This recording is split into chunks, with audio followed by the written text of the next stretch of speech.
Greetings, my friends. This is Gilles Mention. Welcome to my channel. I wanted to wish you a wonderful day, and I hope to prepare for this solstice energy that is tomorrow. There is the solstice, the two solstices, winter and summer, have always been the most powerful time of the year for community to gather around peace and love and so there is this great celebration of the solstice. Forever, the pagan, the Celt, the native, the First Nations of the world, everyone respect that point where it opens up to the great glory of the summer. And so we want to say hello to our friends in Ibiza. They started this movement, Rise Up Ibiza, and every day they're suggesting that every day at 22 hours, 22 minutes, you take 1 hour, well, not 1 hour if you can, but 1 minute of meditation every day. For if you sit at 11:11, you can take that minute. You can also use that time to light a little white candle to meditate on world peace. What they're doing over there is to gather the energy, try to unify the energy of Ibiza, which is a very spiritual place, but which is known for party people. And I've seen that in Miami Beach. There's a lot of spiritual energies that is going on in Miami Beach because of the crystal of Atlantis that are still potent there, but people are not aware of that, so they go into like crazy party, noisy, loudy party. They use this energy for party, but eventually now we're moving into a more spiritual time where people need to be more. They can still enjoy celebration and partying, but they need to find this balance of inner peace, and so they're going to be doing some celebration in Ibiza. I want to see if I can join them sometime. Also in Stonehedge, there's going to be thousands of people gathering around Stonehedge for the solstice celebration, all doing their own ceremonies. And for Stonehenge was created for those kind of celebration, and it's perfect. Although there's all the monuments and the sacred sites of the earth are being activated, they all every year they're activating in cycle. Like the pyramids is like all the Egyptian complex is fully active.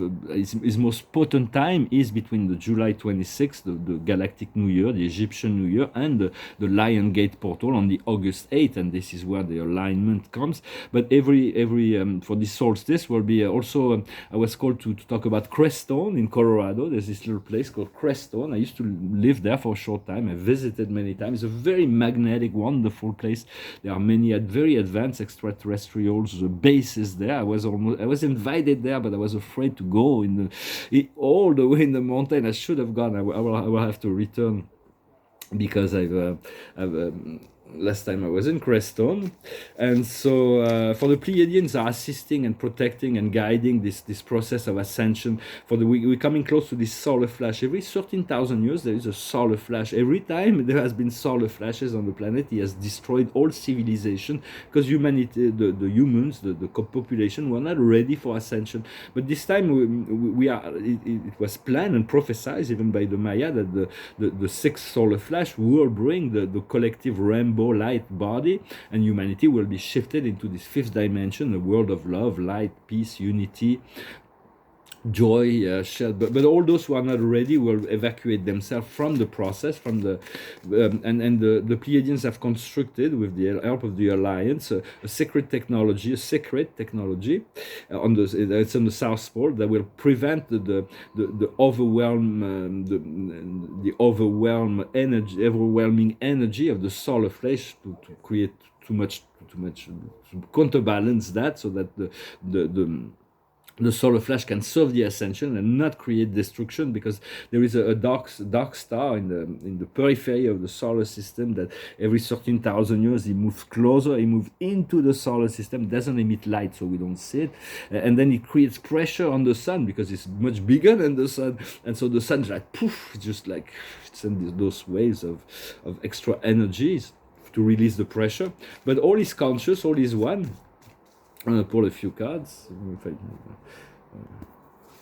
The highest wisdom is the source, the one, the love, be the source, be the one, connect to the source, remember your creator. What we need to understand is let go of all forms of culpability and guilt. For understand the medias, they're going to take 1% of the most heavy, the most negative, the darkest things that they can find in the world, and then they project it into the waves, the airwaves, and they make people guilty of those things. So it's very important not to play those games, and you're not responsible for anything that anybody else has done, and just send love and light, or if you have a solution, you bring on the solution. Of course, when we see a problem, we're here to bring solutions to the problems that humanity have created.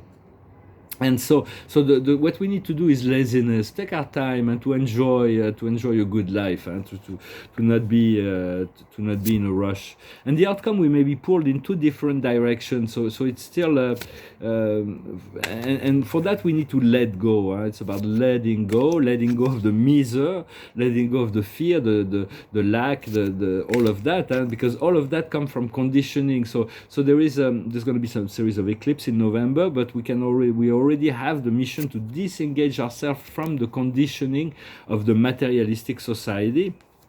For the guilt, create isolation, but then there is a completion of the cycle, and for it's the suffering, the isolation will be completely over forever as soon as we complete the process. So be patient with yourself, be gentle with yourself, continue to cultivate love, have no fear of anything. Ask to be living in a state of grace, even when you go through difficult time, to return to the asking of asking for grace, asking for easiness, and to protect ourselves from the discord of the dualistic world. For this big moment of the event is in preparation for 12,000 years. It's over 12,000 years. So, and it was guaranteed. So and if someone doesn't love you, people do not resonate with you, just let them go. There are a lot of other people that are available. Do not true love does not need anything in exchange. It has to, if it needs something in exchange, it is not true love and will cause suffering. So we're learning to master unconditional love, unconditional forgiveness. And now we tune into the angelic frequency, and see what the angels want to add. The highest wisdom is a renewal, a brand new beginning. What needs to be understood is clairvoyance. What we need to do is complementarity, to fit within the whole, to be conquered, to blend in, to be the piece of the puzzle that makes things work in a life, and to be the Gestalt. The Gestalt is the piece when you have many pieces and they don't work together, and there's one piece that comes and make everything work. Is the Gestalt. So just be the complementary piece that people need in some sense, and realize, ask that people be complementary to your own path. So eventually we're going to move into this flow, and the outcome will be purification. There is a need to purify the consciousness, the emotion. The emotion needs to be always in a state of joy, but that the mind has to be completely purified in order to achieve that, and the physical body, the physical habits that will be discarded as well. And so for Immanuel Kant, he said morality will not necessarily bring us happiness, but it is a condition that makes us worthy of happiness. So we can accept that if we have an ethical behavior, we are worthy of happiness. Therefore, it is easier to accept the state of happiness than if we're always having to deal with heavy things on our consciousness. So another thing Kant says, that because the truth is going to be revealed, if the truth is going to kill them, let them die. The truth, for it's the truth that we defend. We're not against anybody, we're not against anything, but there's going to be a reappropriation of the resources and redirection of the resources.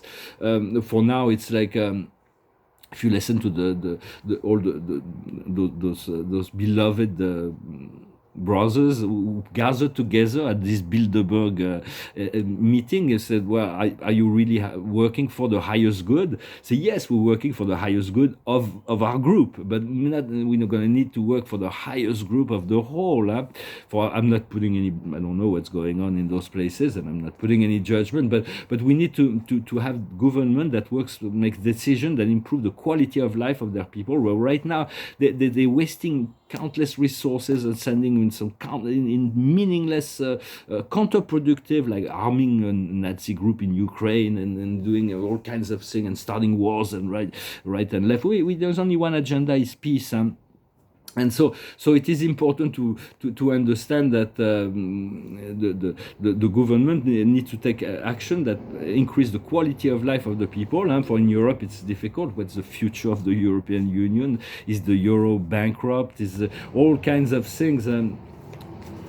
So we're going to need to reassess the priorities, and the priority is going to be the quality of life of the citizen of the countries. But Europe is like is like a non-entity. It doesn't mean anything. It's like we have sovereign right in terms of nations, because we have acquired culture, language, and there's the deep history in relationship to what. So Europe has to, in essence, what I see is that Europe needs to move from this all-powerful executive controlling body that tries to institute a socialist dictatorate, so to speak, like explained in George Orwell, the practice of the theories and practice of the collective oligarchy, this kind of fourth Reich, so to speak, but it's really, when it becomes consultative, only consultative, it can assist the each nation to deal with. So there's all kinds of because all the changes will come through the enlightenment of the people. It is not one leader that will come and enforce this rule. It will be the leader that will leaders that will have enough following of people conscious to continue to educate, so that people can become sovereign of themselves. For it's about not giving our power away to somebody. It's just to some.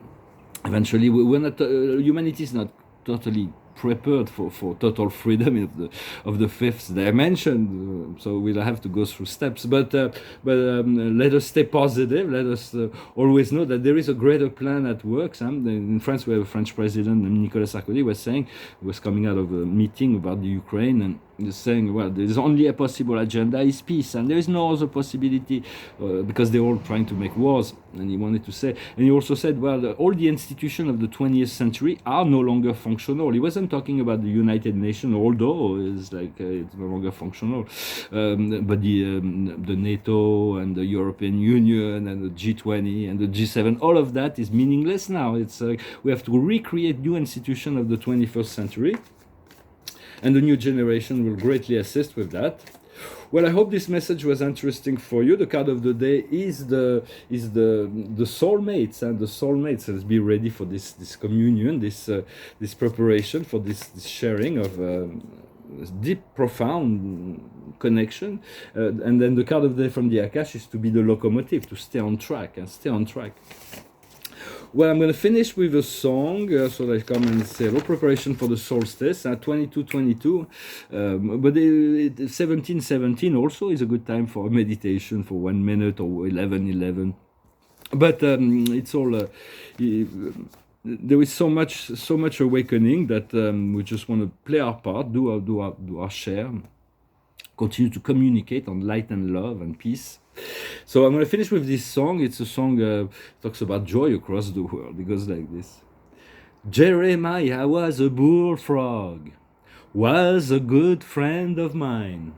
I never understood a single word he said, but I helped him drink his wine, and he always had some mighty fine wine, singing joy across the world. All the boys and girls, joy to the fishes and the deep blue sea, joy to you and me. If I were the king of the world, tell you what I do. I throw away the cars and the bars and the wars, and I make sweet love to you, singing joy to the world. All the boys and girls now, joy to the fishes and the deep blue sea, joy to you and me. You know I love the ladies, love to have my fun. I'm a high flyer and a rainbow rider and a straight shooting son of a gun. I said a straight shooting son of a gun, singing joy across the world.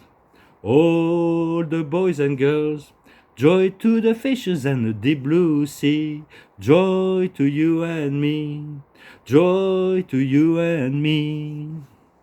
Joy, joy, joy. Let us focus on joy, and do not let anybody. Metatron was talking with great wisdom when he said, "Do not allow anybody give more than 15 seconds of your time to somebody who try to steal your joy away." Just 17 seconds, 15 seconds is the most, because you don't want to go beyond the 17-second mark. When you go into a flow where your momentum is being carried into something else than joy. And the card of the day is the Page of Raphael. It's one of the most beautiful cards in the tarot. It's about love and conditional beauty, the absence of possession, of jealousy, of all that. It says gentle, loving, dreaming, and sincere. The situation is giving birth to new emotion, new relation, or invitation to an event. Your intuition is saying much, so continue to follow your intuition. Just be open to receiving invitations, and focus on those good emotions that can that makes, even if it's short, sometimes we tune into this frequency of happiness and joy, and it is like this. It's like paradise is the frequency of paradise that is opening up, so we can accustom ourselves to it and eventually move into it on a permanent basis. Thank you very much. Wish you a wonderful day, and I'll talk to you later. Adonai.